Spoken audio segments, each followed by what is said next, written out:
Surviving Shunun wouldn't be the lucky ones, that was for sure.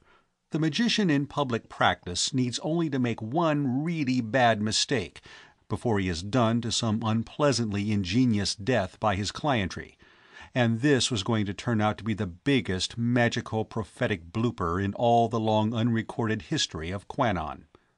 A few minutes after the car turned south from the ruined village, he could see contragravity vehicles in the air ahead, and then the fields and buildings of the Sanders plantation. A lot more contragravity was grounded in the fallow fields, and there were rows of pneumatic balloon tents and field kitchens, and a whole park of engineering equipment.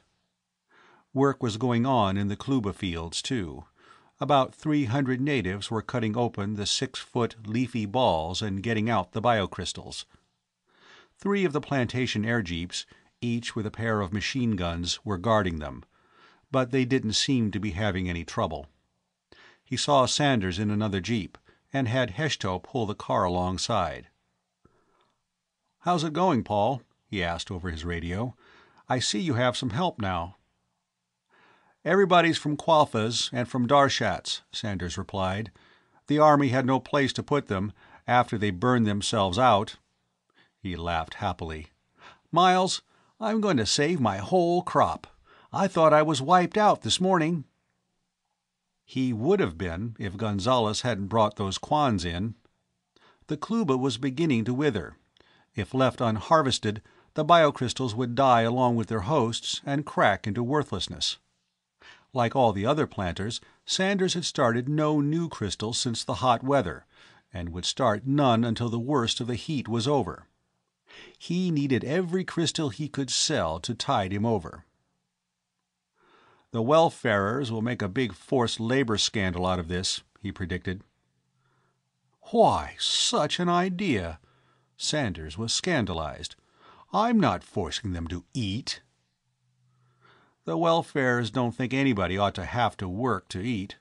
They think everybody ought to be fed whether they do anything to earn it or not, and if you try to make people earn their food, you're guilty of economic coercion. And if you're in business for yourself and want them to work for you, you're an exploiter, and you ought to be eliminated as a class. Haven't you been trying to run a plantation on this planet under this colonial government long enough to have found that out, Paul?" Brigadier General Ramon Gonzalez had taken over the first, counting down from the landing stage, floor of the plantation house for his headquarters.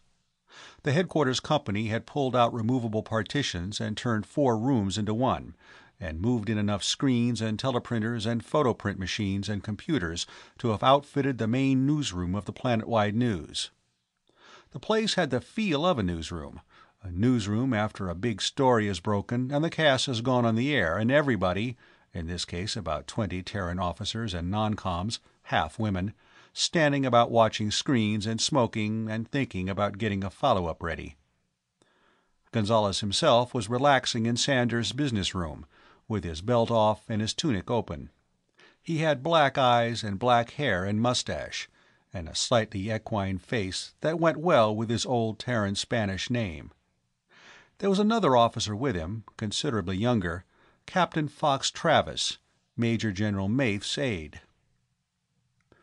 "Well, is there anything we can do for you, Miles?" Gonzalez asked, after they had exchanged greetings and sat down. "Why, could I have your final situation progress map? And would you be willing to make a statement on audiovisual?" He looked at his watch. "We have about 20 minutes before the cast."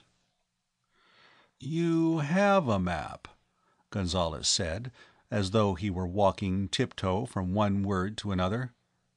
"It accurately represents the situation as of the moment, but I'm afraid some minor, unavoidable inaccuracies may have crept in while marking the positions and times for the earlier phases of the operation. I teleprinted a copy to Planet-wide, along with the one I sent to Division Headquarters." He understood about that and nodded. Gonzalez was zipping up his tunic and putting on his belt and sidearm. That told him, before the Brigadier General spoke again, that he was agreeable to the audio-visual appearance and statement. He called the recording studio at Planet-wide while Gonzalez was inspecting himself in the mirror and told them to get set for a recording.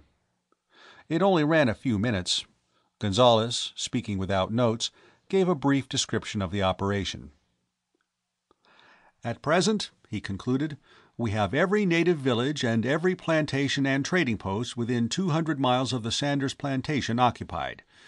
We feel that this swarming has been definitely stopped, but we will continue the occupation for at least the next 100 or 200 hours.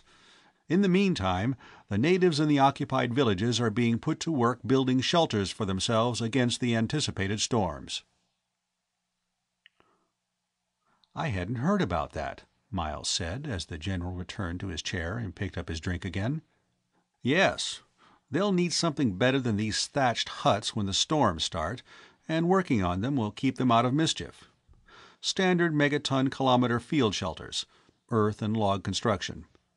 I think they'll be adequate for anything that happens at Periastron.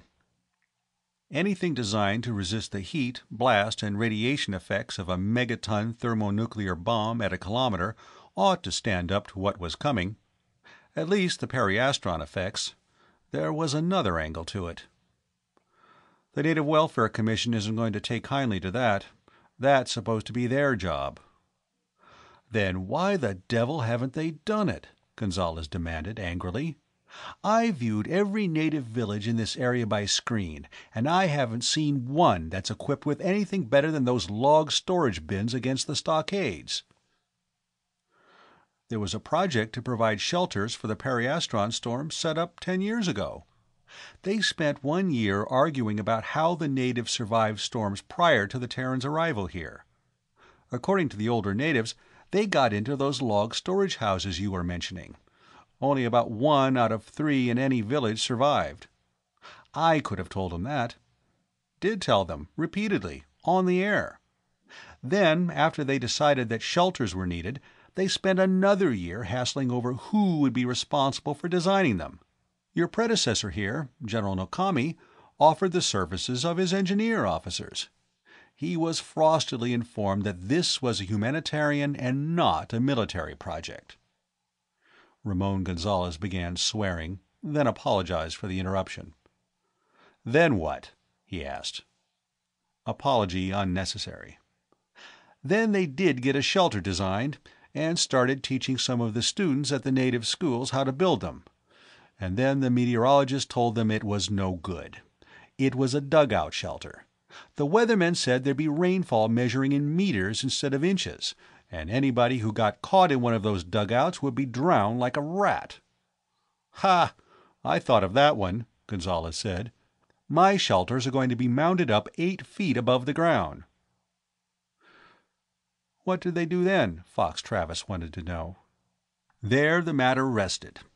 As far as I know, nothing has been done on it since." "And do you think, with a disgraceful record of non-accomplishment like that they'll protest General Gonzalez's action on purely jurisdictional grounds?" Travis demanded. "Not jurisdictional grounds, Fox. The General's going at this the wrong way.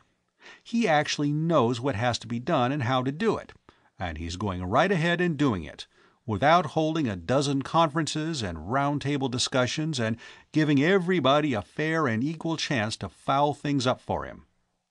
You know as well as I do that that's undemocratic.